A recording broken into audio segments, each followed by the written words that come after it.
Now you're probably asking the question, what the hell does James May got to do with Need for Speed? Let me make things clear. My idea is you already probably know that James May is known worldwide by his nickname, Captain Slow. And remember that I'm Captain Slow, or Mr. Slowly, as the Italians call me. So how to define the challenge? Nobody asked. Here's the rule. We cannot buy top speed or acceleration enhancing upgrades, so no engine, no drivetrain, no ECU, turbo or NOS. With that out of the way, let's begin. Me being clever, I thought I want to pay the most attention to the car we choose, even though it's not car restricted run, but I wanted to make the best choice, so I just picked Miata because it had best performance stats. And after James's wettest dream becoming a reality of seeing an actual woman near cars, we got into races.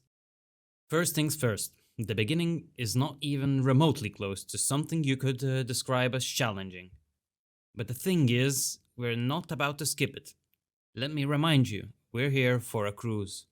A stroll, you could say. And we're here for a long time. Not fun time. So, in my mind, this challenge sounded so cool and great.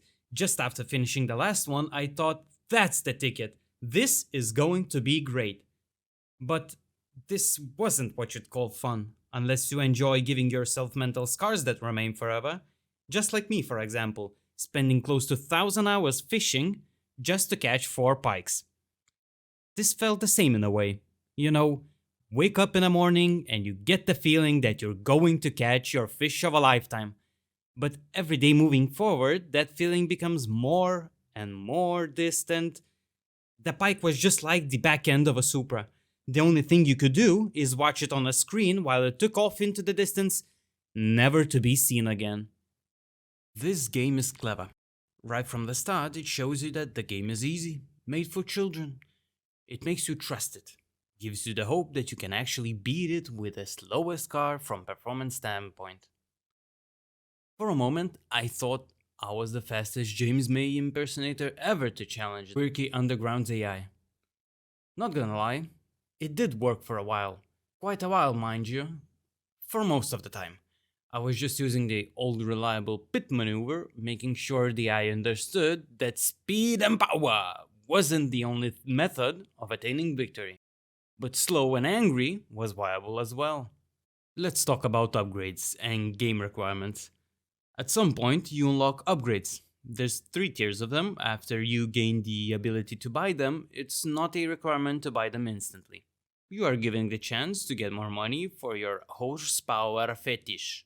And since I never played Underground like this before, I've never encountered such a pop-up, which tells me that I am underpowered compared to my opponents. At that point, my heart sank, and I couldn't believe that this may be the end of the challenge. But I thought of a good solution. Maybe if I buy the required upgrade part and then just unequip it, then maybe it will let me attend the race? Happily this time the stars aligned with my interests and let me do that. So there was one of the bullets dodged. Whew. One good thing as well, the ability to buy tires, brake and suspension. That was the thing that saved the whole run for me. This gave me a little bit of dopamine.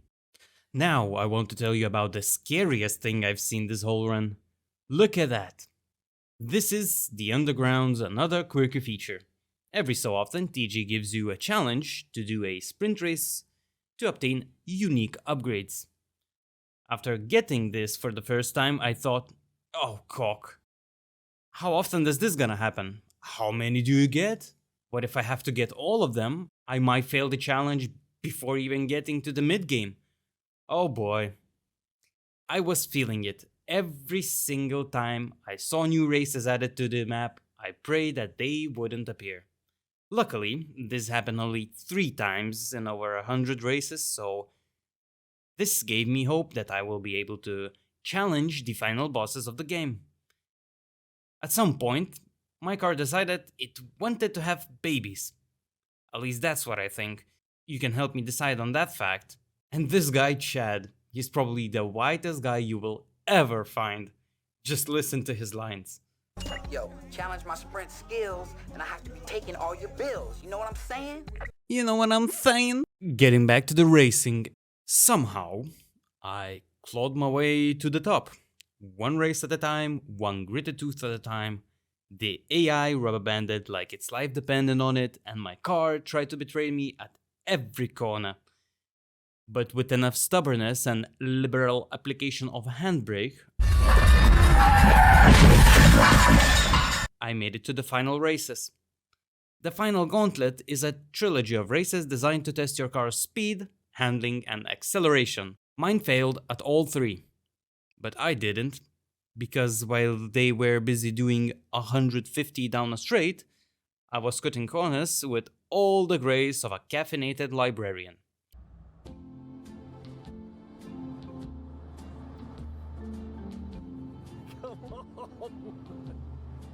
I can't believe an engine this big can bog down. This issue, coupled with James's leisurely cornering style, It says brake, I will follow that advice. I was the embodiment of slow and steady. I was James May. And I was... Actually, no, I wasn't. Because this is where the wet dream ends. You see, just when I thought I was at the finish line, the game decided to slap me with one final soul-eroding requirement. Take the #1 spot in every race category. Drift, drag, circuit, sprint. I had to be the undisputed king of all of it. And it turns out there's a limit of how much suffering one man and one GTR can endure. I tried. I tried so hard, over and over and over again, but when your car accelerates like it's powered by tea and disappointment, the math simply does not check out.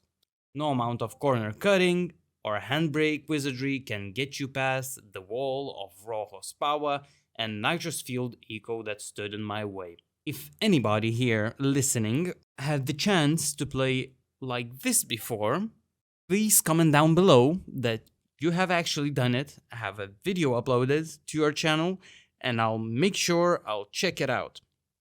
Thank you. So in the end, I failed the challenge. I did not beat Need for Speed Underground as James May. I don't think you can beat it unless you enjoy pain, mental damage, getting overtaken by Civics with jet engines on side of it, going at 400 miles an hour. And yeah, I think this is the end. Thank you so much for watching, and I hope to see you next time.